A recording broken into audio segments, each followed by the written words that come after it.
Welcome to episode 2 of this fifth gear podcast. Today we're going to be going through the NFC 2019-2020 NFL season preview. First, we're going to say thank you to everyone for supporting. We got a lot of feedback from the last episode, and we really appreciate it. And we're going to try to continue and grow. If you like it, tell us. If you don't, tell us why. Try to share with your friends. We want everyone to hear about it because, hey, we like sports. I know you like sports.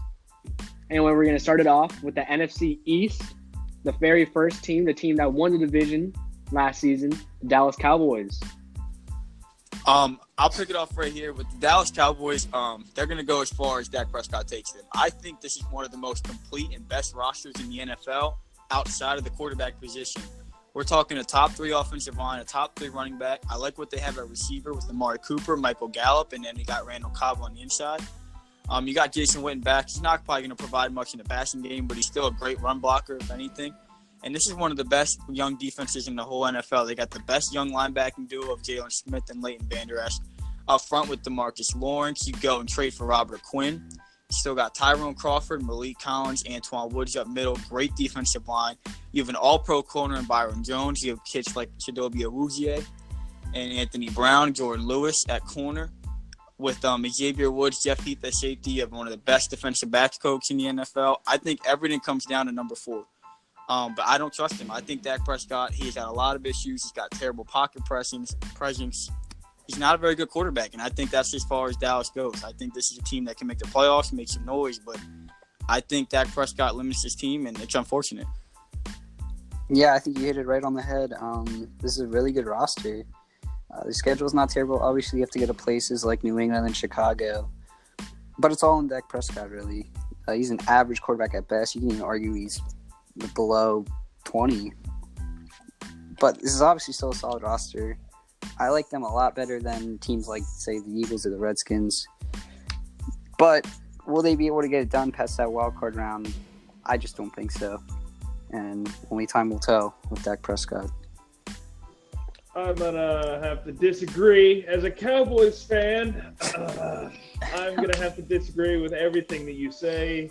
Even the defensive line, I think our defensive line, besides DeMarcus Lawrence, is booty cheeks. I think really where it showed was the playoff game against the Rams. I would disagree with you. I think the trade for Robert Quinn opposite DeMarcus Lawrence is a really good play. Right. But that doesn't help our inside because well, that's true. Against the Rams, like our linebacking core great, secondary good, great. You could say whatever you want. But our inside was getting absolutely destroyed. I mean, Malik Woods wasn't doing anything. I think Tyrone Crawford was hurt. So I think that's where it's going to be our weak point. I think y'all are not giving Dak enough credit. I think Dak has a lot on his shoulders. I definitely don't think he's the money that he wants worth type quarterback. I mean, he's not going to be that type of quarterback. But he's definitely an average quarterback, and with the team that's built around him, I do believe that he can actually go somewhat deep in the playoffs, and hopefully as a Cowboys fan, cough cough, win a Super Bowl. If Dak improve, Dak. The big thing is if he can take a step forward, like if he can become a quarterback similar to maybe like maybe a Jared Goff type who just was in the Super Bowl. If he can develop and take at least a step forward, then I could put Dallas in a Super Bowl contender. But based off what I've gotten out of these last 2 seasons from Dak, I can't see Dak being a Super Bowl quarterback. We did not have a good offensive coordinator. I think because Dak's not. It's known Dak's not really a passer. Dak doesn't really have the accuracy of like a Drew Brees or a Tom Brady or anything like that. He's not really passer-minded. I think Linehan definitely did not utilize Dak as much as he could have. Dak's more of he's not really a scrambling QB, but he's definitely more of a mobile QB. He can throw on the run. I think he throws on the run better than he does in the pocket. I don't know why, but he does. So. Well, speaking of the pocket, that's my biggest problem with Dak is Dak has maybe the worst pocket presence. He runs into a lot of sacks. He can't read his blocks very well. That's my biggest concern with Dak, and he has a big fumble problem. Dak fumbles the ball maybe more than any other quarterback I watched last season. Lamar Jackson fumbled the ball a lot. That's true. This playoff game. Lamar Jackson's going to fumble the ball a lot. Yeah. He's basically a running back at QB. When you say that Dak Prescott fumbled the ball a lot, that brings me to the game against the Jaguars this previous season. There was one possession. He fumbled the ball practically twice, but still got it back, luckily enough. But it's like that. The Jacksonville game, we didn't try. You didn't. I mean, they still didn't won. try. You won by like 40. 40. The one 40 thing to 11. The one thing I will say about Dak that I do like is Dak does stay healthy more. He's played all 16 games in every season he's played, and he's definitely a competitor. Dak leaves it all in the field, and he doesn't take plays off. I just don't think that he's that great of a quarterback.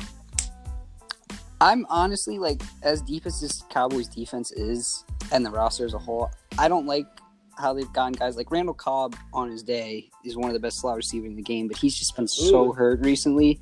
Jason Witten, I mean, I guess. I bet he comes back to be the Jason Witten that he was. No. Yeah, because he's going to be the Blake Griffin. He's going to be the Jason Witten. He's going to be the Jason Witten that goes out, he can run routes, he catches the ball, and he sits down. Yeah, I think Jason Witten he'll get you your 3rd and 5s, and he's still, I mean, if he's anything like he was before he retired, he is still one of the best run blocking tight ends in the NFL. I mean, no one's expecting Jason Witten to outrun anybody or anything like that.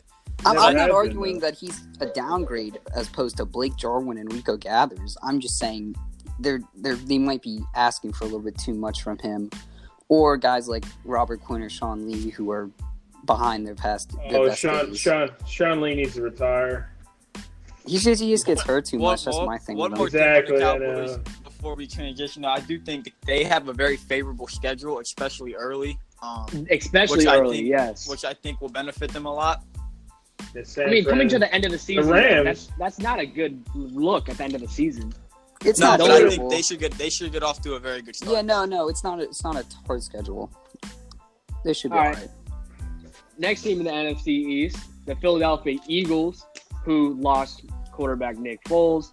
How do you guys see this team coming up? Well, obviously the biggest question with the Eagles is Carson Wentz. Will he play 16 games? How many games will he play? That's obviously the first question. We look. I do like their offensive. Howard at running back, Deshaun Jackson to come play slot receiver for you. They still have one of the best offensive lines. If Carson Wentz is healthy and plays like he did their Super Bowl year, then, I mean, the Eagles' offense is capable as far as they can go. Defensively, obviously, it's one of the best front fours in the NFL. But when we look past that front four, it's a lot of question marks. Their linebacking core, to me, is very weak. You get to their secondary, obviously Malcolm Jenkins, a very good safety. You get to the corner, what's left of Bradley Roby? I'm not a big fan of Jalen Mills. So I think that's the question. How are the Eagles going to defend the pass at all? I mean, they're going to have a great front four, but I don't know who they're stopping in the passing game. And I think that's the Eagles' biggest concern. Now, you could say a good thing is they maybe have the worst trio of quarterbacks in their division around them, which could benefit them. But I think I think the biggest question is how healthy can Carson Wentz stay? Because if Carson Wentz goes down again, you can count the Eagles out. What I like with this Eagles team is what they did is I think they had a really underratedly good offseason. I didn't like the Jordan Howard trade, but their draft was really well. They drafted Andre Dillard in the first round. They got the good wide receiver J.J. Arcega-Whiteside. They took the Penn State running back Miles Sanders. If Jordan Howard fails or whatever. I do like Miles Sanders. They still have a really solid O-line, which should help out Wentz if they can give him time. Alshon Jeffrey's still a very solid number one receiver. But like you said, I just cannot trust Jalen Mills going up against my number one or number two wide receiver. And we don't know what we're getting with Ronald Darby. Looking past them, I mean, Devontae Maddox, Crayvon LeBlanc, I really don't like those guys. Malcolm Jenkins is past his prime. I guess they did get Andrew Sandejo, who's not terrible, but I just don't like this defense as much as other people do. They obviously have a good defensive line with Fletcher Cox. But I just don't see them winning the division, honestly, unless Carson Wentz goes back to his MVP form. I don't know. I'm an Eagles hater, so if you're a Cowboys fan, yeah. Yeah, I will say Carson Wentz is a better quarterback than Dak Prescott any day, just pure talent wise. The problem is that Carson Wentz hasn't been able to really to show it as much. just because he's been hurt. I mean, it's. I never want anybody to get hurt, but I mean, I guess Nick Foles came in and filled those shoes. I'm just curious what Carson Wentz does with this team because, I mean, the receiving cores are all right. I mean, it's nothing special. I mean, they've got Zach Ertz. He's a Deshaun Jackson was a good pickup. He was a good pickup, but I mean, he's 32, so I don't know. I don't even remember. Yeah, how much is left in the left tank? in the tank, to be honest with you. I mean, Aguilar's still young, but Aguilar, I mean, was when he coming out of college, dude. I think he had one like really good game against Cowboys. I'm like, oh my gosh, I was like, I hope not. I hope this dude didn't become like a next Antonio or something like that. But no, I mean, they're all right. Obviously, their line is great, especially the backside of the line is fantastic. And their defense, I mean, they've got a good middle linebacker in Zach Brown, and their secondary is high. They've got one or two secondaries, and then they've got Cox, and then they've also got Brandon Graham. But they lost. Who's the white guy with tattoos that they lost? That's old. Michael Bennett? No, not Bennett, but they lost Bennett too. But who was the other one? Because he was. Chris Long. Long. Yeah, they lost Chris Long. Yeah. Chris Long. Yeah, he. I mean, that line was one of the best in the league, but they did lose both of them. Yeah, so I think they're going to take a big hurt this year, and we'll see how it goes. I did like them replacing with Malik Jackson, but like you said, yeah, a lot. The Eagles, I think a lot of it's just if Carson Wentz can play 16 games for this team, they should be a playoff team. Yeah. I don't think he will. Having back problems that early, that's a really tough thing to worry about. Nick Foles is not behind him obviously anymore. So I mean, who's their backups? They got like Cody Kessler, Nate Sudfeld. Yeah, Nate Sudfeld. And Clayton Thornton.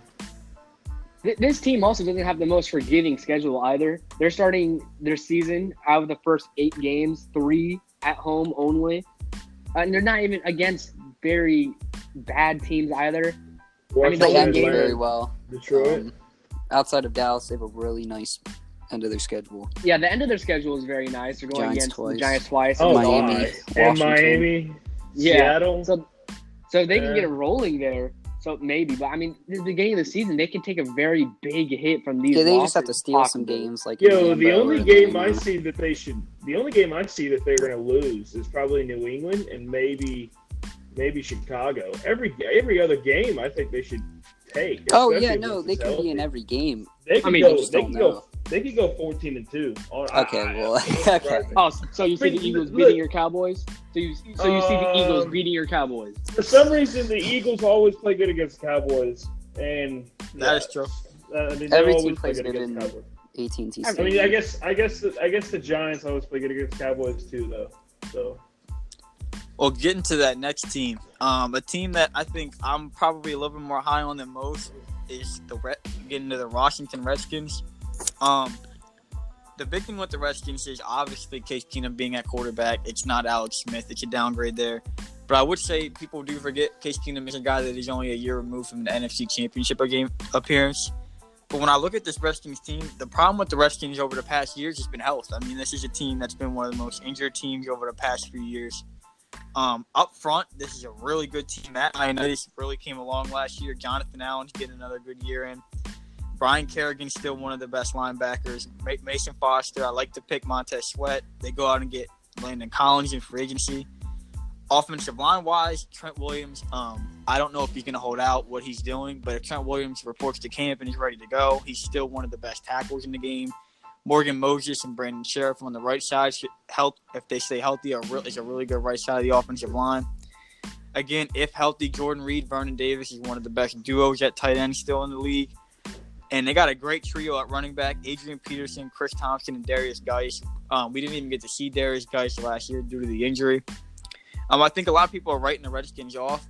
I wouldn't write the Redskins off. I think if they can stay healthy, they can at least be a very competitive team this season. But I have a lot of questions outside of Landon Collins in that secondary. And then, like I said, it's health. Can the Redskins stay healthy? And how good of a coach really is Jay Gruden?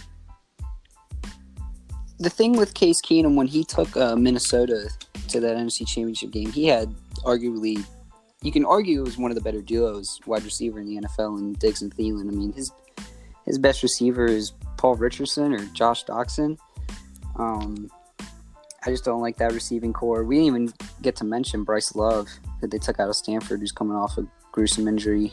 See if he can produce anything. But this defense, I don't hate the defense. I don't love it either. Josh Norman is a shell of what he was at Carolina. They threw a bunch of money at Landon Collins, which they needed to do. I like their draft. Obviously, having to take Haskins and Montez Sweat at 25 was a good pick. Defense has a lot to build on. I just don't like the offense enough with Adrian Peterson. Unless Geis can produce like 1,200 yards, I don't see them competing at all. I hope they start Haskins. I think they're going to take the opposite route of what I think the Jets are going to take, because I think the Jets might actually start Fitzmagic, and I think the Redskins might push over Dolphins? Case Keenum. Huh? Yeah. The Dolphins. Yeah, my bad. The Dolphins. Oh, sorry. Yeah, but Haskins, I think they'll start Haskins over Keenum, just to give him a shot. Because I don't know, what I've seen from Case Keenum is, I don't know, man. What I saw from him last year is really not too good. I don't know why he got all that money. I know why he got all the money, but I mean, to be honest with you, he did have the best two top 15 wide receivers in the league, and that defense was phenomenal. I mean, that defense is insane over there. So I don't know.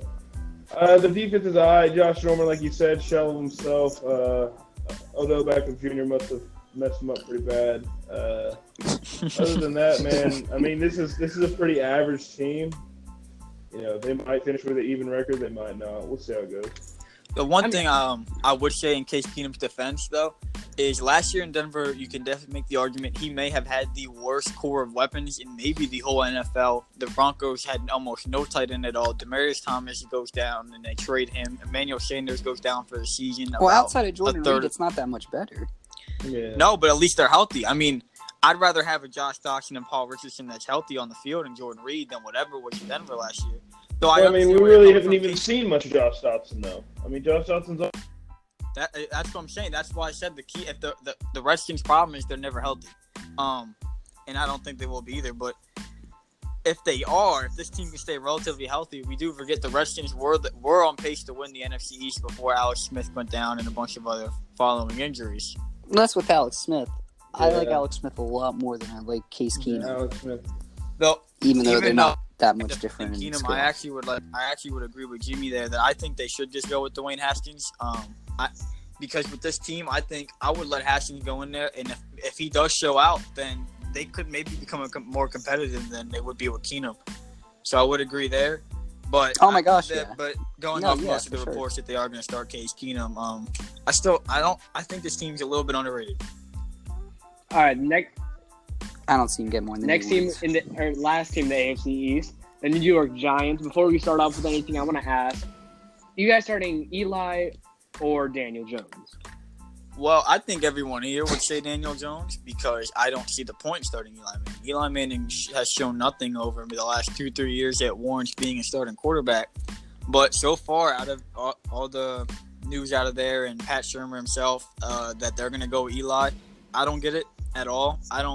Eli doesn't even look like he has anything in the tank anymore. And him having to start a whole nother season, I don't get it at all. But it looks like that's the route they're going with. And if that is the route they're going with, I don't see almost anything out of this Giants team. The offensive line, I know they tried to they upped it. I did like the Zeitler trade, flipping Vernon for Zeitler. But this team's going nowhere. Saquon Barkley he's gonna be ran to death. This defense, they get your Bill Peppers back there, but it's still a pretty bad defense. It's gonna get picked apart all season. Whoever's at quarterback's going to get killed. Barkley's not going to have a lot of running lanes. Obviously, you don't have Odell at receiver anymore. I didn't like the Golden Tate signing. I think they vastly overpaid for him. I don't like this Giants team at all. I think they might be the worst team in the whole conference. I have to agree with you there. Their draft just made absolutely no sense. They have Snacks Harrison, Damon Harrison, arguably the best nose tackle in the NFL. They trade him for a 5th-round pick. Then they go turn around at 17 and they take a nose tackle, Dexter Lawrence. I just don't – it's just moves like that make me question: what is this franchise trying to accomplish? Or hell, Of even course, with trading taking Daniel Odell and then Jones just going and giving out the whole bag to go and take. and trading Odell. Exactly. I don't understand what direction they're going in. Especially when they took Saquon Barkley last year too, thinking, okay, they're going to try and win with Eli and Odell, and then they go trade Odell. It's just, I don't understand this team at all. If they can keep Evan Engram healthy, he can maybe progress into a top 15, top 10 tight end. You can even argue he's there now. But this defense is just so bad. I like the Julian Love pick in the 5th round. He might be a steal. God, looking at them up front, man. Oof, that's rough. They used to have a really solid line when they had Snacks Harrison. I mean, they played Dallas. Just not a good team. I don't know who the hell is stopping Ezekiel Elliott. I don't know where the run defense is coming against that. And like you said, in front office wise, I mean, I just don't get what they're doing. You take Barkley last year, 2nd overall, to try to tell your fans you're trying to win now, and you turn around and you trade Odell and draft the quarterback anyways the following year in a quarterback draft that wasn't as strong as the draft previous. It's a lot of questionable moves. No, you have to be very angry if you're a Giants fan right now. That offensive line is buns. That's all I gotta say. Shout out Stacks, man, Montana. They didn't prove that at all. It's insane. I don't understand. No, a lot of questionable moves. Shout out Stacks, Montana. Just get them over with. Next division, the NFC North. The double doinkers themselves, the Chicago Bears. This is a team here, but obviously outside of losing Amos, they lose their defensive coordinator, they lose Adrian Amos, but other than that, they keep most of the defense intact. But I think very going under the radar here is the Bears are going to have to play a first-place schedule this year, which they just haven't ever had to do in many of years, which I think is going right under the radar. I think this team's going to be a little bit overrated. I love, obviously, Khalil Mack's one of, if not the best pass rushers in the league. But offensively, I don't see the points. I don't see the points coming. I'm not a fan of Mr. Trubisky at all. The receiving core, it's okay. The offensive line, it's okay. You trade Jordan Howard, so Tariq Cohen's going to have to step up even more now as a running back. The Bears are probably going to be in a lot of games because this is still one of the best defenses in the NFL. But Matt Nagy's going to have to do another amazing coaching job if the Bears are going to stick around. I don't see where they're getting points from this year. Like you said, the first place schedule. They play at Denver week 2. There's some freak stat out there that Denver is basically undefeated in the first 2 weeks at home, and then they end the year Dallas at Lambeau, Kansas City at Minnesota. Well, at least they play Dallas at home. They play Kansas City at home. Oh yeah, no, for sure. Yeah, they get some of those home even games. Look earlier those than are that. not They're easy going to opponents. Philly. They're going to the Rams. They're going. It's No, rough. I just don't see Mitchell Trubisky enjoying a first place schedule. I'm not as high as everybody is on David Montgomery. I don't mind the pick since Tariq Cohen's not a true running back. But, yeah, the defense is still a defense. It's what's going to get them wins. Clinton Dix and Eddie Jackson should mesh well. Both ball hawkers.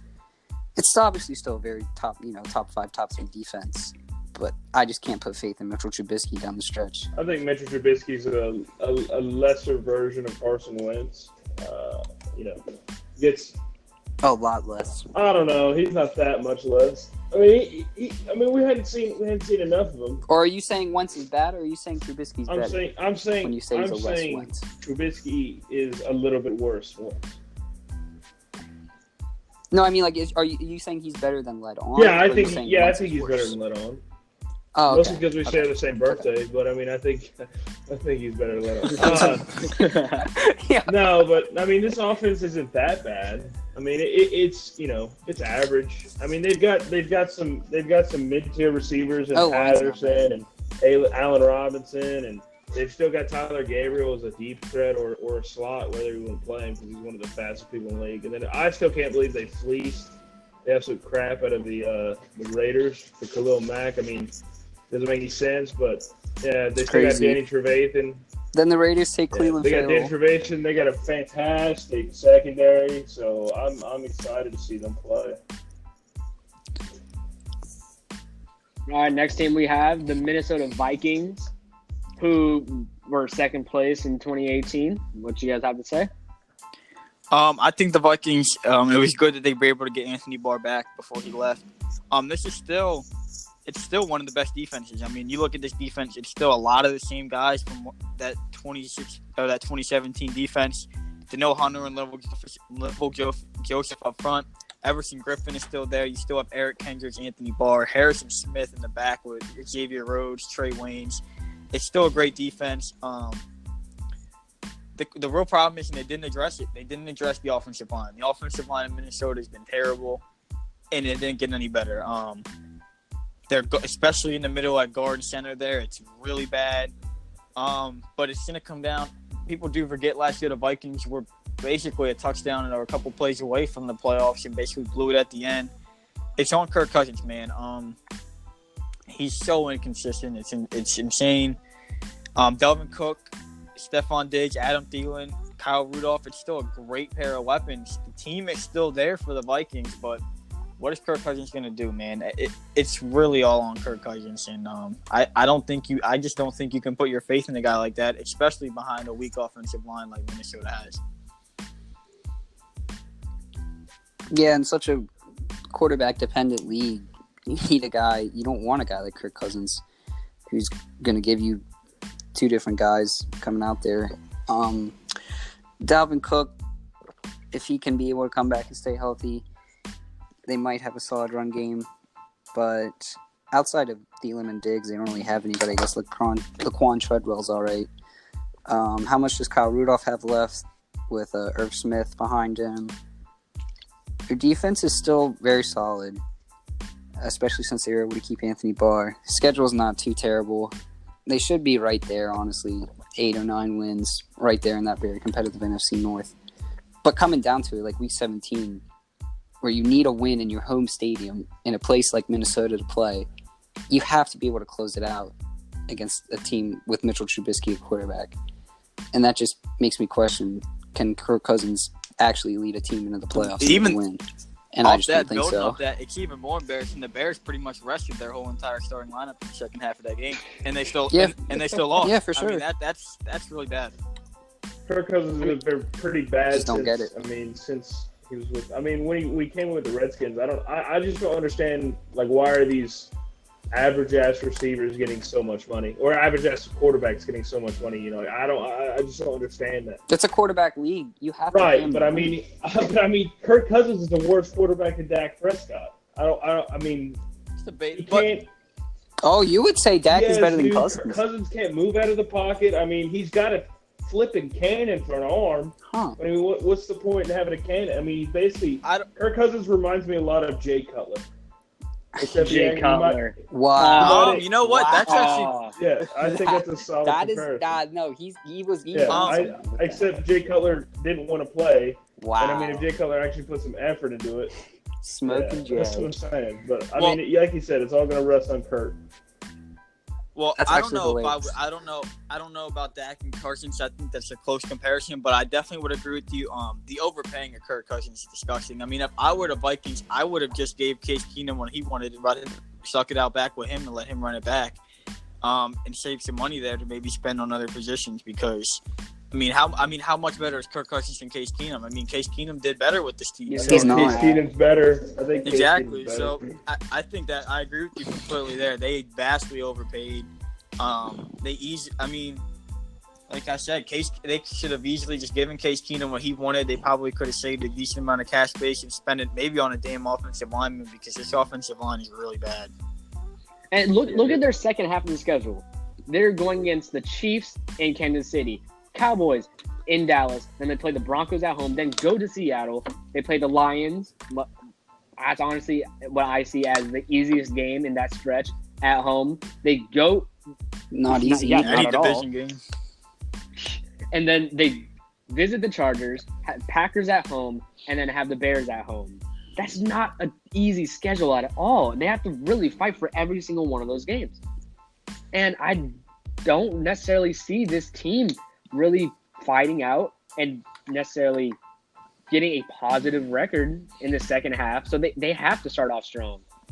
And even then, this beginning of their schedule, Falcons, Packers, Raiders, Bears, Giants, Eagles, Lions, Redskins. 3 of those teams, I would say, are guaranteed wins. I'm still thrown off by the Kirk Cousins Jay Cutler comparison. That just makes so much sense. I was about to say, how are you saying that doesn't make any sense? No, I love it. It's hilarious. All right. Next team in the NFC North, the Green Bay Packers, who one of us is apparently very high on. Well, looking at the Packers, I want to give this offseason, I want to give it an A. I really do. I think personnel-wise, they made a lot of good moves. I love the Jadarius Smith pickup at linebacker. Adrian Amos, obviously an amazing signing on the back end of safety there. But the reason I can't give it an A is because I really don't get the head coaching hire at all. Aaron Rodgers couldn't stand Mike McCarthy toward the end of that at all. So you go out and get a guy who's younger than Aaron Rodgers to try to head coach Aaron Rodgers now. I don't understand it at all. I don't understand what Matt LaFleur, how he was intriguing in the slightest for a head coaching job, especially when a guy, for example, like Bruce Arians, who would have been an amazing hire for a team like the Packers, was available apparently, and he ends up in Tampa. And that's what Arians turned down the Packers job, I'm pretty sure. Well, then that's unfortunate. Yeah. Because I really do. I think the Packers had a good offseason, but I really don't like the hire. I think that's really where I draw. I can't. It really holds me back on the Packers. I don't like the Matt LaFleur hiring at all. I don't know how, if Aaron Rodgers couldn't stand Mike McCarthy, he's going to put up with this guy. Looking at the defense, obviously I think they improved the defense. It's still got a lot of holes, especially looking at their linebacking core and up front outside of Mike Daniels. What is Dean Lowry and Kenny Clark going to give you? The offensive line, can they stay healthy? They got some really good tackles, but they got a lot of injury histories in Balaga and Bakari. Jimmy Graham, he's pretty much washed at this point. You're not getting much out of him. Devontae Adams was quietly one of the best receivers in the league last year. And then it's Aaron Rodgers' health. I think the Packers will be back into a competitive state again. They'll be pushing for a playoff spot, fighting in there. But like I said, I really don't like the Matt LaFleur hiring. What I don't like with the offseason hiring, I necessarily don't mind Matt LaFleur. I'm not a fan of it. I'm kind of indifferent on it. I am not a fan of the offensive coordinator hiring at all. Nathaniel Hackett, former offensive coordinator of the Jags, I didn't understand that one at all. I didn't know if it was LaFleur's guy he wanted. I just didn't get that at all. But looking towards their schedule, it's a very favorable schedule for a new head coach. I mean, obviously not going to Chicago opening night is not ideal at all. But after that, they get 3 straight home games, then at Dallas, which you can argue for Aaron Rodgers as a home game. Then you get Detroit and Oakland at home. But then the schedule really starts. They get at Kansas City, at LA. But it's a really favorable schedule for a new coach if they can get all their home game wins early, start off early in a very competitive division like the NFC. They should be all right. They have some decently easy games on that second half of the schedule. So I don't think we would have to worry about that much. I think they just have to take care of business at home first before anything else. Yeah, no. They've always been a very solid home team, so they're going to have to keep that up. I really love what they did with their defense, especially the 2 safeties, the safety swap with the Bears, Amos for HaHa. Darnell Savage at 21 is supposedly a very quiet, good pick in the first round.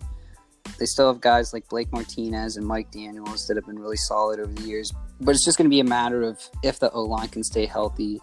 The Billy Turner free agency signing, if he can produce at guard.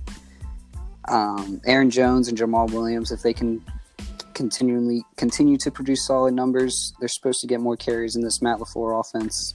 But I'm not a fan of it just yet. I have to see it to believe it. Wide receivers are still very solid if Geronimo Allison can develop into that number 2 role, unless Marquez Valdes-Scantling does. The upside is there. Like, Packers fans have a lot to be happy about, especially since Mike McCarthy's gone. But we'll have to see if they can stay competitive. If Aaron Rodgers can stay healthy, that's ultimately what it's going to come down to. I just hope I don't hear at the end of the year Aaron Rodgers goes, we're going to have to run the table, I guess. I mean, for the past, it's been 2-3 years? And one year they actually ran the table. I remember that they ran the table. But last year, I heard Aaron Rodgers is, better than half the QBs in the league anyways. Personally, I think He Aaron is. Rodgers is the best. I think Aaron Rodgers is the best arm talent we may have ever seen. I mean, he can throw on the run. I mean, he does some spinning around BS and throws it. It doesn't make any sense to me. Devontae Adams, like you said, quietly one of the best receivers in the league last year. I bet he'll just come out and do the same thing again unless they double coverage him. They lost Randall Cobb. I don't know. I mean, you're right, he was hurt, but I mean, he was still a weapon when on the field. He's somebody to like, hey, Randall Cobb's on the field now. Their defense, I mean, Clay Matthews is not the same Clay Matthews as he used to be. He's not head and shoulders Clay Matthews. He's gone. Clay Matthews is on the Rams. Yeah, he's gone. He's gone? He's Yeah. on the Rams, yeah. Oh, yeah, he's y'all on the look Rams. screwed. Yeah, y'all look screwed. Well, Well, that's I my forgot point. to The mention Packers, is, like I said, like I love the Amos signing and the Smith signing, but the linebacking core outside of Smith, like losing to Matthews, even what was left of him, it's pretty weak. Blake Martinez is solid, but he's no one to get excited about. I think the Packers are really going to struggle against the run. I think that's something that's going to really hurt this team. I think they're going to be one of the worst run defenses in the league, which is terrible because you'd rather be worse against the pass. That's going to wear them down. But if Aaron Rodgers is healthy, they should be right back in the mix. What's funny is they used to be really good against the run because teams would just throw for 350 yards on them, so their run defense would look good on paper. But I think their secondary is going to be a lot better this year. I love how Jair Alexander is developing. I don't think they have any help outside of him, though, which is the problem, unless Kevin King can stay healthy. But like you said, if their run defense can somehow get good, they'll have a really solid year. But I think they'll still be competitive right there with the Bears and the Vikings and even the other team in the NFC North. Yes, the other team in the NFC North. The Detroit Lions, who were the bottom of the standings last season. Like they'll be again. I mean, I don't see them above the Packers, Vikings, or Bears, so high chance that happens. Well, the Lions are an interesting team. First, Matthew Stafford apparently was injured last year. I don't know to what degree. There's a lot of speculation to how much he was hurt, to the degree he was hurt. But I think Matthew Stafford is still a very solid quarterback if when healthy. I don't like the first round pick at all. I don't like taking the tight end at all, especially because I love the Jesse James signing from Pittsburgh. So I don't understand the tight end pick, especially when there were guys. I think Ed Oliver was still on the board for them. That would have been an amazing pick if the line. That would have been a great pick for Detroit. The offensive line's quietly all right. I think if healthy, that offensive line can keep Stafford up relatively well. Running back, they're just okay with Reddick and C.J. Anderson. Receiver, Kenny Golladay obviously had a pretty good season last year. We'll see what he builds off of that. Marvin Jones. And then Danny Amendola coming in the slot, I think is going to be okay for them. But this team's just average. I mean, Trey Flowers, it's a good signing, but how effective will he be not being in New England anymore? They lose Quinn to retirement. Darius Slay's probably the only good corner they have. I didn't mind the Justin Coleman signing from Atlanta. I mean, the Lions are just an okay team. I think this is a team that hovers around anywhere from 6 to, at absolute best, 9 wins. They might be in the playoff hunt toward the end, but I don't think the Lions are doing anything too crazy this year. What I like about about the Lions. What I like about the Lions, Kerryon Johnson and Kenny Golladay are slowly, quietly becoming very solid running back and wide receiver options. Kerryon Johnson can have a really solid second year. He'll have C.J. Anderson behind him to sort of be his mentor because he showed a lot to us in a couple of games where he almost rushed for 100 yards. Kenny Golladay is a monster of a wide receiver body.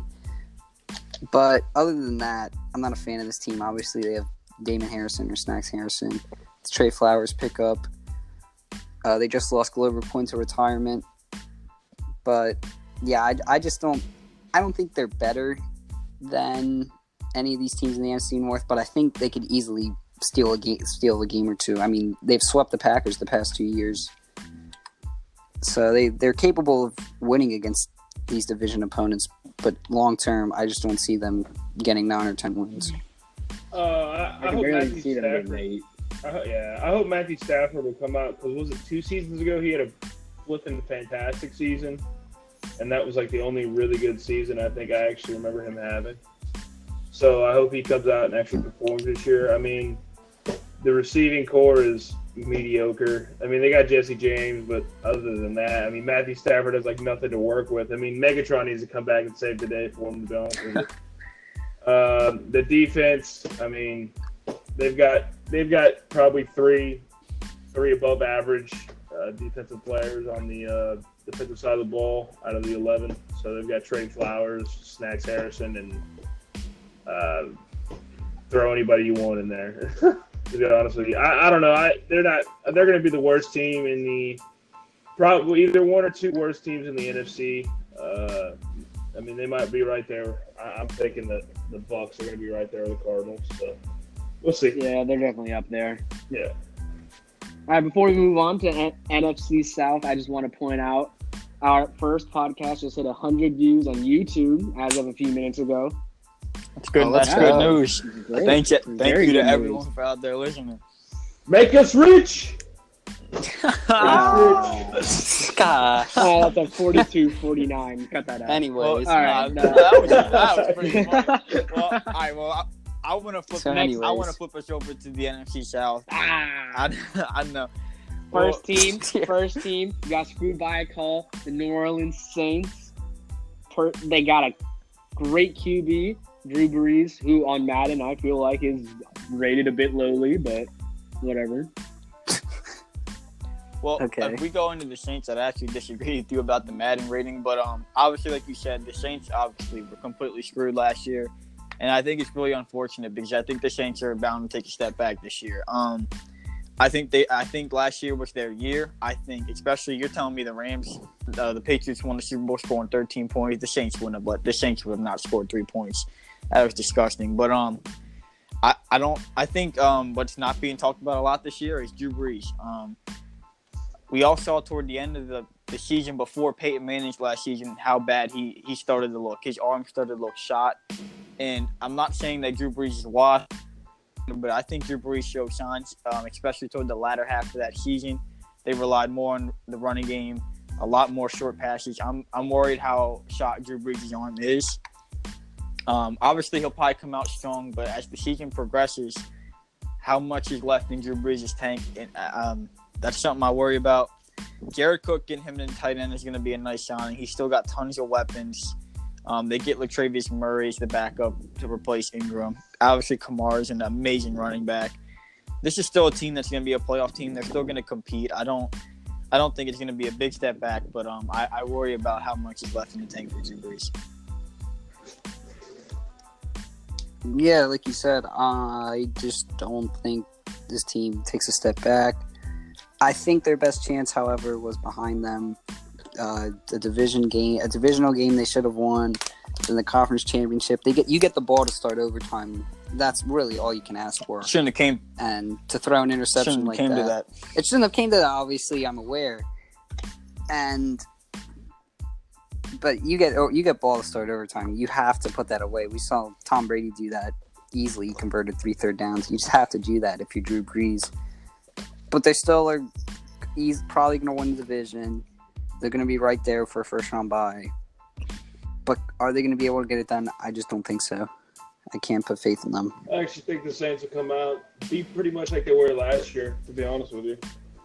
I think that they're just going to be basically the same team. They still got Michael Thomas.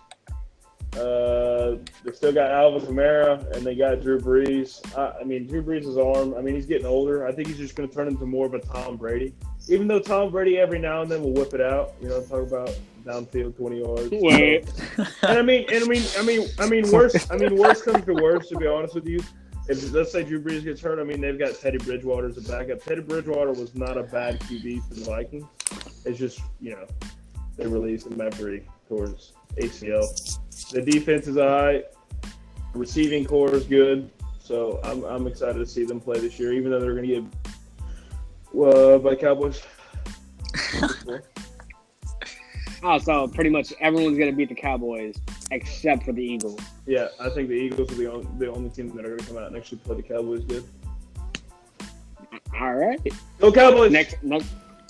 Next team on the list in the NFC South, the Atlanta Falcons, who kind of played disappointingly last season. I would completely dispel that notion because the Falcons were arguably the most injured roster in the whole league last year. I mean, they basically that's still a disappointing outing, though, man. That's still a disappointing season. Okay, they lost two very important starters in the very first game of the season. They lost about half their defense halfway through the season. This is a team that 2 years ago was in the Super Bowl, and a year after that basically had Philly on the ropes. They should have won that game. I think the Falcons are going to bounce back strong this year.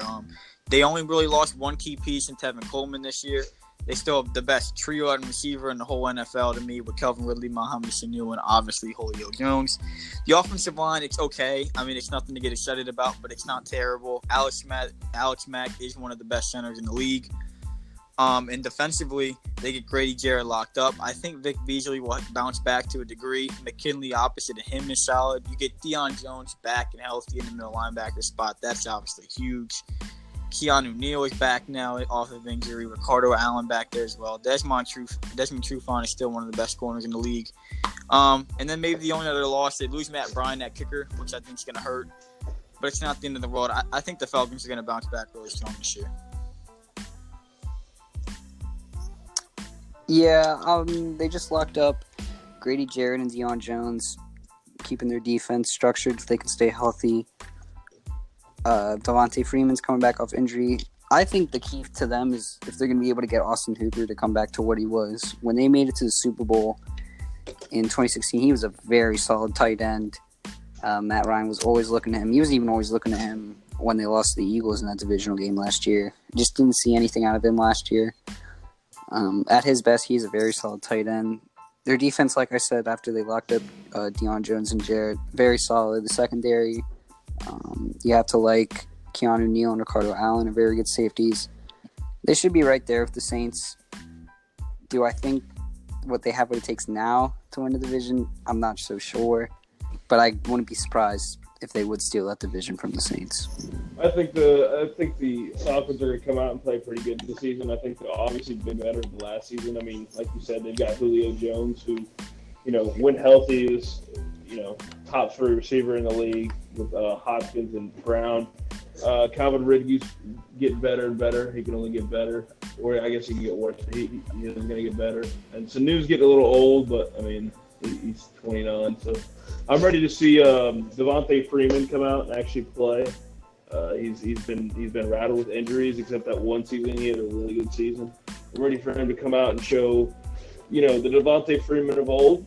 And I mean, I say old. I mean, he's only 27, but I mean that's kind of old for a running back. He's been in the league 6 years now, so we'll see how that goes. And then their defense. Vic Beasley was very highly touted coming out of Clemson, but I mean, I just feel like he's never really lived up to the hype as a pass rusher or anything like that. And other than that, I mean, they've got an eye defense. It's not eye popping. Like it's not top 3, top 5. It's probably midway of the pack. So we'll see how they go. We'll see how they do. We'll see if they make the playoffs. They might not. We'll see. All right, next team in the NFC South, the Carolina Panthers. And we still don't know what's going to be happening with their star quarterback. Going to, like you said, what is Cam? I mean, how is that shoulder? When will is he going to be fully healthy by the time week 1 rolls around? Obviously, if he is, that changes your whole perspective on. But don't know, and that's the worst injury for any quarterback to be worried about. Your throwing shoulder is probably the most important thing the quarterback has, so that's really concerning for Carolina. And I mean, that's where I would really leave it with the Panthers. I think that is such a bad injury, and I really think it's going to hurt them. I think it might be the end of that could ruin Cam's career, and it's really unfortunate. I still have questions in that secondary. Obviously, Luke Kuechly's one of the best linebackers in the league, but he's getting older. Health is always a concern with him. I'm not high on the Panthers this year. I think the Panthers are going to be taking a step back. even farther. Even than the step farther. back they took last year. All right. Yeah, I have to agree because Cam's obviously going to be a question mark.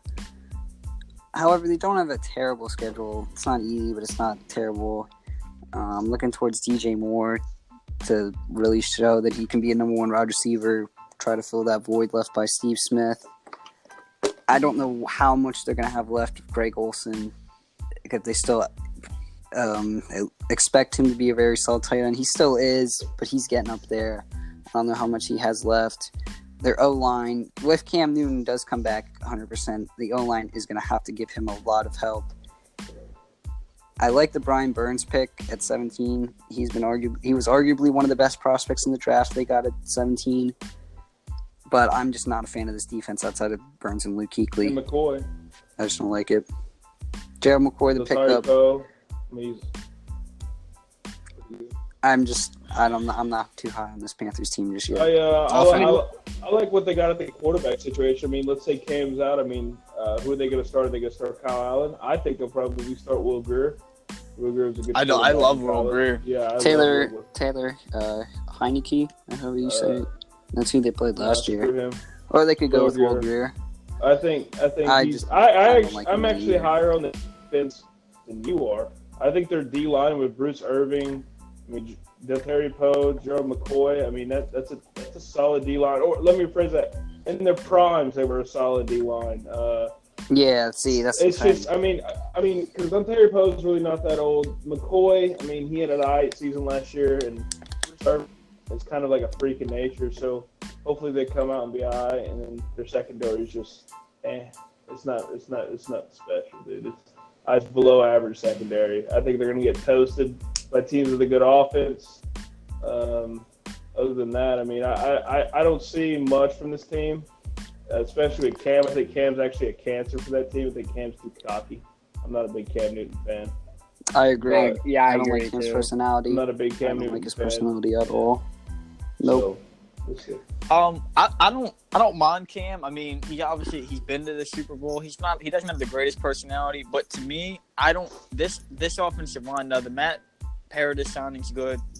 Trey Turner, Darrell Williams ain't bad, but the left side of this line, Cam's blind side is absolutely terrible. And you have a quarterback coming off one of the worst injuries a quarterback can suffer, and he's got maybe one of the worst blind side protections in the whole league. There's a lot of things to worry about with the Panthers this year. All right, final team, the NFC South, the Tampa Bay Buccaneers. Jesus, teams. can we skip them? All right. Well, for the most part, Right, we can, but I do want to touch on, I think the Buccaneers had the best hiring of the offseason. Bruce Arians, I think, eventually will definitely, I think, eventually turn this team around a bit. And obviously, he brings Todd Bowles, he's the defensive coordinator. So I think that's the future in Tampa Bay looks brighter than it has in a while. But this season, I don't see much out of this team. The defense, it's not good at all. God awful. They might have bad. The secondary, it's so bad. The offensive line is not very good. Their weapons, I think O.J. Howard will progress. Mike Evans is obviously a good receiver. But, I mean, Jameis Winston. If Bruce Arians can't save Jameis Winston's career, nobody can. So Nobody can. This is it for Jameis Winston, which might be the one hopeful for Buccaneers fans. I mean, he's playing for his NFL career. But like you said, there's not much to talk about this team. It's a bad line on both sides of the ball. I mean, Jason Pierre-Paul should be starting. This is just not a very good team, and it's one of the worst secondaries in the league as well. I mean, I couldn't agree more. I like their draft. I don't feel like they missed with the Devin White pick, but I mean, other than that, their future. Than the coaching, they needed to take Devin White because they let Quan Alexander walk. They should have let him walk, but one positive thing is Jameis Winston will probably be gone after this year. Bruce Arians and Todd Bowles, I think is a great. I think Bruce Arians will get to pick his quarterback next year. So the future is going to be brighter in Tampa Bay, but this year it's not. Their running backs too are just so atrocious. Yeah. Peyton Barber. I think it's more the coaching staff than the Ronald James. No, it's the players. We'll see. No, it's the players. No, I'm saying the future We'll is see. better. Oh yeah, okay, no, the future. Yeah, the future's with the yeah, coach. Yeah. It's Players all suck. in the staff's I hands. mean, the only like JPP. I mean, he's 30. The only guy that I've actually seen on this defense that like I'm thinking like, hey, he could actually make an impact with Ndamukong too. He's getting old though. He's 32. So, I mean, I don't know what happened. There's one guy on this team I got a bone to pick, and it's Mike Evans. How can he be 6'5", 231? And I mean, I just don't understand, dude. How can you be? I mean, dude, he's arguably a top 5 player. Nah. He just has never had a good quarterback. No, You can He argue could be. it. I will listen to He the could argument. be. I don't think And he not only I that, guess in his he's the defense, biggest- he hasn't had a quarterback. he's the biggest. But he's not Nuke. Yeah, he's not Nuke. He's the Hopkins, biggest no. drama queen in the NFL, other than Cam Newton. I don't understand Oh, yeah. what's going Yeah. on. Yeah, I was about to say. Yeah. I don't know. don't understand. There's a guy in Cleveland that might want to have a word with that. Oh, Yeah, no. No, no. I think he's passionate. nonetheless. I think OBJ is passionate. I think Mike Evans. Well, no, is I would agree with that. He's passionate for more of a drama. Des Bryant than He's a punk, man. I don't understand.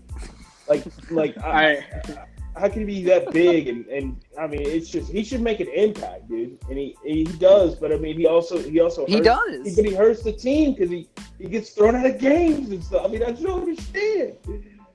Overall, this is He's still young. They're not He's good. still young. It's just a toxic Yeah. franchise. Let's see if Bruce Arians can fix All it. right, next division, final division, the NFC West.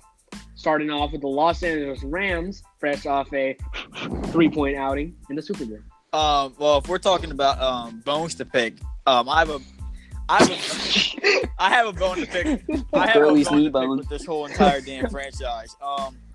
First of all, they shouldn't have been in the Super Bowl, but that's needless to say. But you get there, you basically get handed a free trip to the Super Bowl you didn't deserve, and you put out one of the worst outings. I mean, I can't put it all. The defense obviously showed up. They showed up defensively to win that Super Bowl, but that is one of the first half. That's one of the worst offensive performances I've ever seen. Jared Goff got exposed. I think Jared terrible. Goff is vastly overrated. I mean, you give him all these weapons, you give him the offense. He's babied. He's not that good. He's very overrated in my opinion. Todd Gurley, I don't know what we're getting out of Todd Gurley. Todd Gurley really slowed down toward the end of that. I don't know how much that injury He was him. hurt. Yeah, he was hurt. No, yeah, bad. he was hurt. So we'll He's see more how than he comes hurt. back. Cooper Kupp's coming off a really bad injury. I don't know how much he'll be able to produce. The offensive line is still all right. It's still a pretty good offensive line. Defensively, obviously, I think Aaron Donald is still obviously maybe the best defensive lineman, maybe the best defensive player He is. in the whole entire He is. NFL. He's But the losing to best Ndamukong defensive Suh is going to make it a lot easier for teams to put a lot more lineman. pressure on the him. run game. Yeah, and they lose. And the pass. And Just like you passing, can double yeah, him. Yeah, that's true. And they lose Double. Joyner in the back at safety. They pick up Eric Weddle, but I mean, what's left of Eric Weddle? What's I don't left, know. man? Yeah, But I mean, he don't did know. have a good season last year, so That is it's hard to say that. That Ravens defense helped him out. Yeah, so Maybe this one. I don't know. I don't care. I just don't like this franchise. They piss me off. But overall, I think this. Kroenke, I think Stan this team takes a Kroenke. step back. I really do. I'm not high on the Rams at all. What I have to applaud the Rams at, they took the rookie Darrell Henderson. He might be getting a lot of touches at running back with Gurley with arthritis in his knee at 25, 26. But man. even though they kept most of the defense, I just don't think they're ready to reload because teams are going to have a whole year of film on Goff in this offense with all these weapons. I just am not a fan of Goff at all. I think if you swap Goff with guys like Case Keenum or even Joe Flacco, I think they're going to put up a lot better numbers Joe Flacco. with that offense. Joe Flacco. But Of every quarterback. yes, Joe- Joe Flacco. No, he's better than Joe Flacco. Yeah, he's better. He's definitely better. Better than Joe Flacco now. I don't think so. I am not a fan of Goff.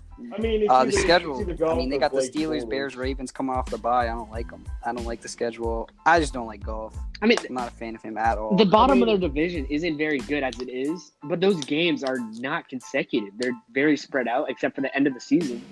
But other than that, that's just 2 games back to back. I think they're going to have to turn into the Bears and become like a defensive-minded team, but I just don't think they'll do I'll that. tell you what, I really do wonder, because Jared Goff, I mean, Sean McVay is obviously the key point to this team. Sean McVay is a freaking genius. I mean, he made Jared Goff into, an actual quarterback. Belichick made him his. That's true, but I mean, that's Bill Belichick. How dog. many people does Bill Belichick do that to? I understand that. So, exactly. So, I mean, and McVay's what? In his 30s? Not even, I mean, he's not even 40. So, I mean, he's an offensive genius. He's young. I'm excited. I hate to say this. I'm excited because if Goff starts, throwing bad and stuff like that, I want to see what he does with Blake Bortles. That'd be interesting. Ooh. That would be interesting. Yeah. That's, Oh my goodness! I mean, Goodness. because arguably Bortles was the leading fantasy I hope point getter Bortles one gets year. a second chance. I really hope he does. I mean, if he gets I a think second chance, Jacksonville's a if he toxic gets a environment second for him. chance, this is the best team to get a second chance with. That's definitely. Yeah, Other than, for sure. Yeah. I hope the best for Blake Bortles. I think he's a good guy. The defense. I mean, they lost to Double too, but Aaron Donald attracts that attention. Where it's like, oh gosh, it's like he's obviously the best in the league. I think hands down. There's like J.J. Watt's not there anymore. Jadeveon Clowney will never get to that level, but Jadeveon Clowney is a very good pass rusher. Other than that, man, this team is alright. This team's the same team as last year. They never should have made it to the Super Bowl. Wait. The Patriots stomped on them. Not really, but the Patriots should have stomped on them, and that's it. All right. Next team in the NFC West is Seattle Seahawks. With the Seahawks, I think this is another team. I know everyone said last year they were going to take the big step back and it was time to rebuild, but I think this year it's even worse. Doug Baldwin just randomly receiving core is really bad. DK Metcalf is a nice draft pick if he works out. That's very nice. Yes. We'll see what he does, but I mean, once another year, Russell Wilson gets another year older and has to run for his life. They did not fix the offensive line very much at all. And defensively, you lose Frank Clark. Now they still have great linebackers in Bobby Wagner, KJ Wright, and Barkevius Mingo. Arguably the best middle linebacker in the league, Bobby Wagner. Yeah. Oh, he is the best middle linebacker in the league. But buddy. I don't like the secondary. I I don't like the secondary. I don't like them up front. Ziggy Ansah's a cool signing, but he's never healthy. This is a team. They're gonna go. Russell Wilson's gonna have to carry this team again, but I think this team's about a 7-9, 6-10 team this year. I don't think the Seahawks are competing. Oh, I wouldn't go that far. No, I think they're 9-7 just because of their home schedule. Playing Seattle is one of the toughest places. You know what? If I didn't make a bold prediction, Pete Carroll might walk away from the team after this year. No, they won't fire him. Pete Carroll won out. Because he's a little weasel. He did the same thing at USC. He snuck out before that's what I'm saying. Allegations came down on him. That's what I'm saying. I think this team goes about 7-9, and then Pete Carroll walks away. Right. I could see him going 8-8. But they go defense with their draft. They didn't get the O-line. They take Metcalf, but they lose Doug Baldwin. So I just don't think they didn't fall. I mean And they didn't take a running back either.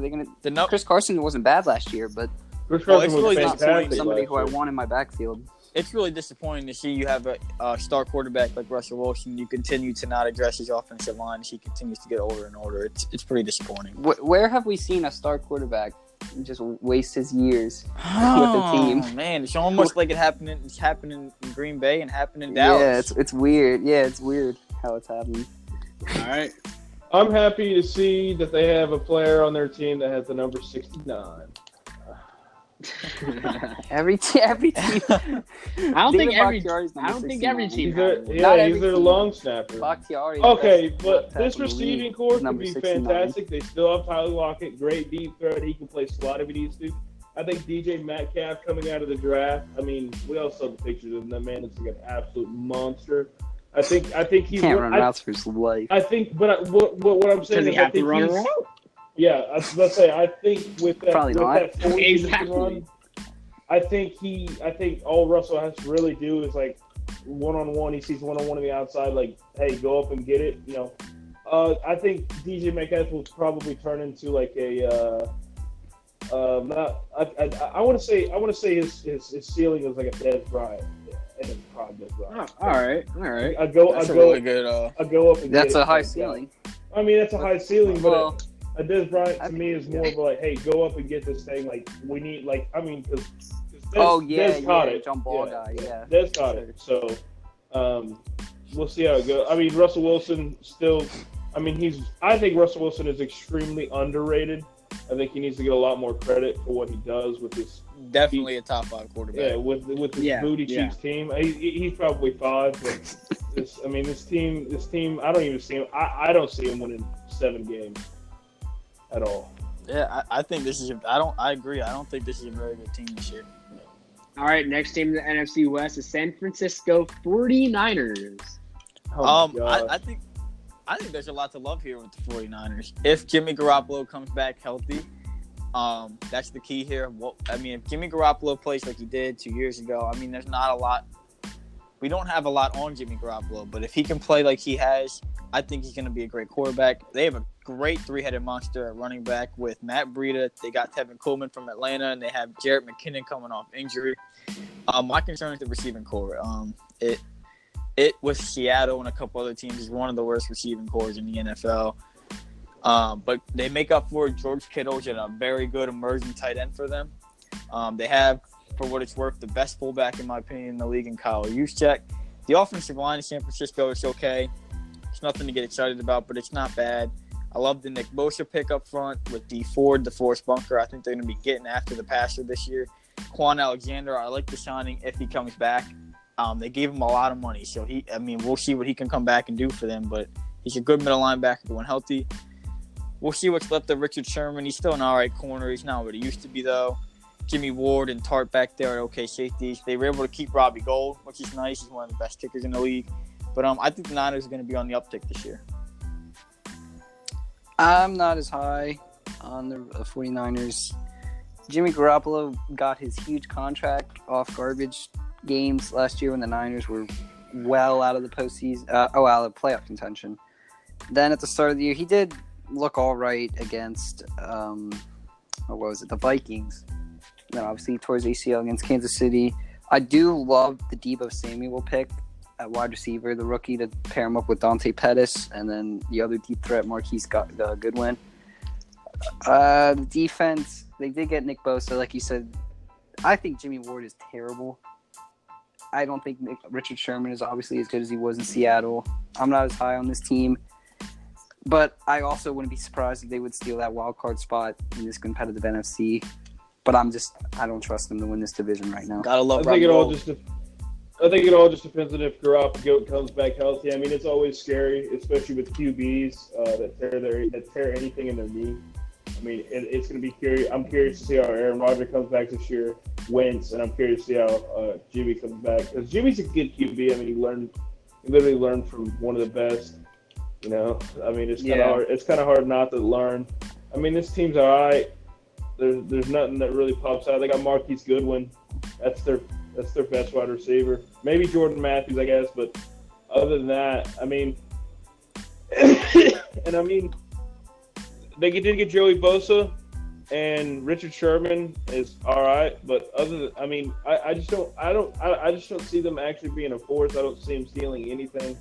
I think they come out, win maybe 5-6 games at most. So I'm just saying, my favorite thing about Garoppolo, his favorite office character is Dwight. So I mean, okay, well that's not that hard. Dwight's probably my favorite character. Dwight should be everybody's favorite character. Exactly. I mean, that just shows he just has that smart IQ, no? Right, and I mean, at the end of the season, they have a really, really tough schedule. Really tough schedule. Week 12 through 17, that schedule is insane. How tough that's going to be. It's all up to Garoppolo. Yeah. It's all going to let as everybody knows. It all West is QB. Final team, the NFC West, the Arizona Cardinals, who just drafted with the number 1 pick, Kyler Murray. How do you guys feel about this pick? The pick, I mean, it's up to Kingsbury. I mean, he obviously thinks Murray fits him way better than Rosen would have. But I feel bad for Larry Fitzgerald, man. This might be one of the worst head coaching hires of all time in NFL history. You hire a guy that just Really? you hire a guy that just got fired from Texas Tech and was on his way to go be an offensive coordinator at USC in college. He wasn't even going to be a head coach in college, and now he is head coaching an NFL team. That to me is that is the Cardinals might get a couple sneaky wins just because it's a little bit of a new offense. We haven't seen Kyler Murray, but I think this is a horribly ran franchise. You fire your head coach after one season to hire an even worse hire. I mean, the offensive line is absolutely terrible, so I don't even know what Kyler Murray is going to be able to get done. David Johnson's back and healthy. The defense, I don't know. Pat Pete suspended, which is going to hurt them. Terrell Suggs, that is the most pointless signing of the offseason. Up front, they're not very good. Chandler Jones is still going to get after the quarterback, but he's getting older on a team that isn't winning. The Cardinals might get a few sneaky wins just because of being a new kind of offense and new quarterback, but they're not going anywhere this year. And Kingsbury's going to be out of the NFL real quick soon. Yeah, I couldn't agree more. I don't understand the Kingsbury signing. What my thing is, Kyler Murray and Cliff Kingsbury, I think it's going to take them a very long time to adjust to NFL defenses. I could easily see them starting out 0-5, 0-6. They could easily steal a game in there just because nobody's seen this offense similar to what Lamar Jackson and Colin Kaepernick, guys like them, who don't really have a lot of skill, but nobody plays like them.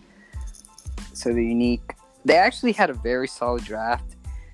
They addressed every hole except the offensive line. I like the Andy Isabella pick, a wide receiver. The Byron Murphy pick, cornerback out of Washington. I think that's a really solid pick. Him and Pat Pete could develop a duo. They also got Robert Alford. My problem is there's just too many holes, like you said, the O-line. Man, that offensive line is bad, man. Kyler Murray's going to be looking like Russell Wilson running for his life. I think David Johnson's best days are behind him with all these injuries rattled up. You got to feel bad for Larry Fitzgerald. Man, do I feel bad this for might Larry be his last year. But I'm just not a fan of this team. I think they're going to have another bad year.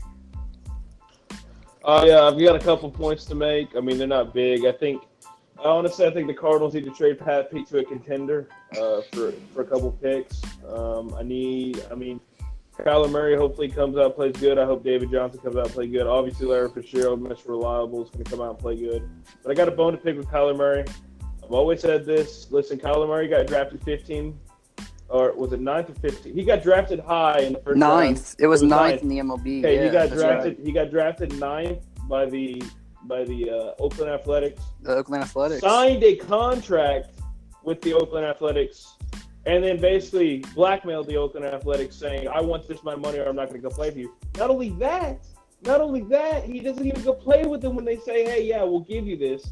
He's going to go play in the NFL, and everybody's like, "Oh, he's the only guy that's actually done this." First of all, my guys, he signed a contract. Okay, he signed a contract. He should not be able to void the contract. Secondly, yeah, it's different from what John Elway did. At least John Elway never signed any contract. Right. Secondly, the Oakland A's now don't have their 9th overall pick. So you get what I'm saying? Like, Kyler Murray is screwed. Yeah, he screwed him. That tells you what type of person Kyler Murray is. He's an awful person. He's an awful person. That's why I don't know. I kind of hope he fails in the NFL. Screw Kyler Murray. Wow. I don't think he's going to succeed anyways. I know. Yeah, you don't have to worry. Not only do I not know if he's going to work, I think he's in one of the worst situations he could have been drafted into. I like him as a player. I really think the player as himself, he's going to be good. It's just the situation in which he was drafted is just going to be the reason he's not going to do anything in this league. I think the Cardinals should have just stuck with Josh Rosen. I think that was insane. You get the number 1 pick. You could have drafted Nick Bosa. You could have taken Quentin Williams. You could have taken anybody. You could have addressed any of your literally taken anybody. Traded back and acquired more picks. Kyler Murray. I don't know. It's wild. All right, that's the final team, and now we got to go over our division winners. So of the NFC East, I personally have the Philadelphia Eagles winning the division. Oh, disgusting. The NFC East, I mean, like I said, I was a little high on the Redskins, but I'm not going to take the Redskins. I think it is a two-team division race between the Cowboys and the Eagles. I'll take the Cowboys only because I don't think Carson Wentz is going to play 16 Cowboys games. fans unite. Yeah, I'll take the Cowboys. on the NFC East. I'm also going to take the Dallas Cowboys. I don't trust Wentz. Don't tell me. But not saying I trust Dak. but Go I'm Cowboys. gonna take Dallas Cowboys. Here we go. All right. Next division, NFC North. My pick is going to be the Minnesota Vikings. I like that pick. I think this is the toughest division outside of the AFC South to pick from. Yep. I really want to take the Vikings. I really do. But I'm going to take the Packers. I'm going to take the Packers in the NFC North. I'm also going to have to take the Packers. I could literally see any of these teams winning it, except maybe the Vikings, because I don't like Kirk Cousins. But I also don't like Trubisky. Oh, so you can see, the Lions winning this? I could. I honestly could. Crazy talk. Don't ever say that again. The Chicago Bears, I think, are going to win this division. I like Mitch Trubisky. Y'all don't, but I like him. All right, next division, NFC South. I have the Saints winning it again. I'm taking the Atlanta Falcons to win the NFC South. I'm taking the Saints. I'm thinking. Hold on. Imagine not being prepared, bro. Honestly, it's a toss-up. I'm going to go Saints. Saints. I'm the odd man out on that one. All right. Then the final division, NFC West. I have the Rams winning it again because there's not much this isn't a hard division to pick, to be honest. Yeah. I really want to take the 49ers. I really do. Man, make two bad predictions in a row. Oh my God. Man, do I want to take but I'll take the Rams. I'll take the Rams to win the West. Yeah, I'm just going to give it to the Rams by default. Rams. All right, everyone got the division winners in. Now we need 2 wild cards. My first wild card, I'm going with the Dallas Cowboys because there's no way they don't make the playoffs. But my first wild card, I'm gonna give it to the Eagles. Like just kind of like it was a toss up for the East, but if I take the Cowboys to win the East, I'll put the Eagles in the wild card. I'm gonna give my first wild card to the Falcons. All right, first wild card to the Falcons as well. Now you need the second wild card. My second wild card is going to be the Green Bay Packers.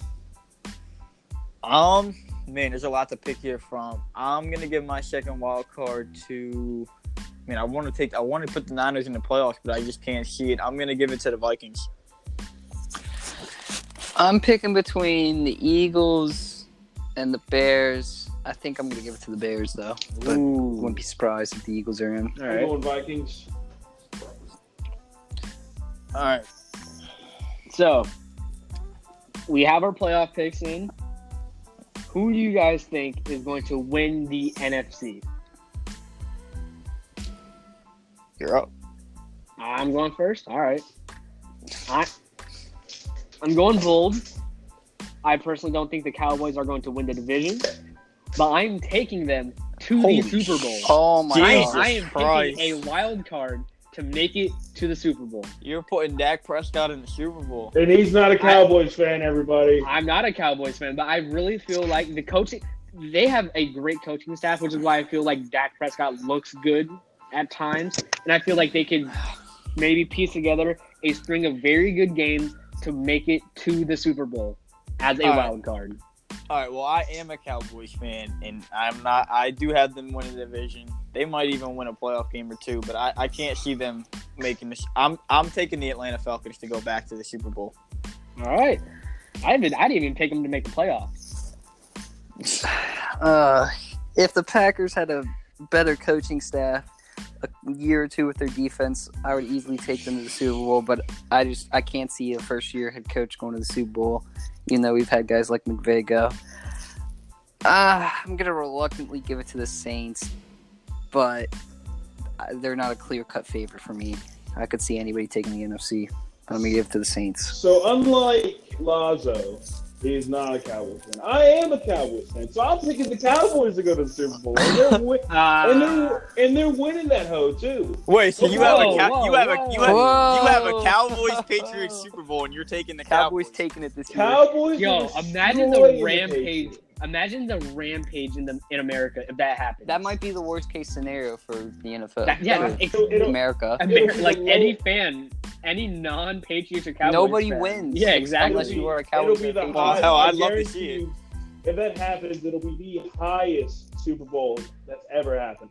Because you I gotta would think agree, of all yeah. the people- That's Yeah, very yeah, true. obviously. There's all no, the people there's no overseas con- and stuff. Oh mean, man, my I God. would love to see it, but I just Dude, can't. people overseas still watch it. I man. wouldn't. All right, Like, well, no matter well, what, I mean, they still watch but- it. You know how long the offseason is in the NFL? well, my Super Bowl. I can't hear that. Well, with my Super Bowl, I had the Chargers and Falcons, and I will take the Chargers to beat the Falcons in the Super Bowl.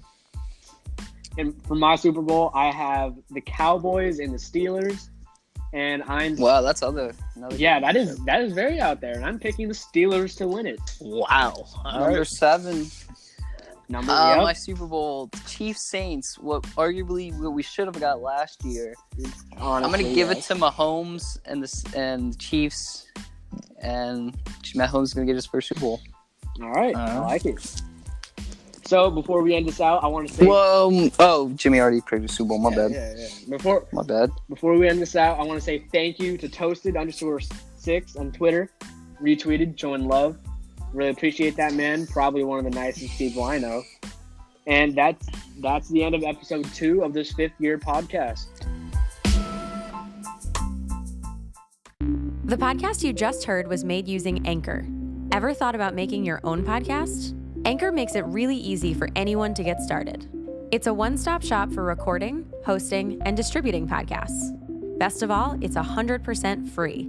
Sign up now at anchor.fm/new. That's anchor.fm/new to get started.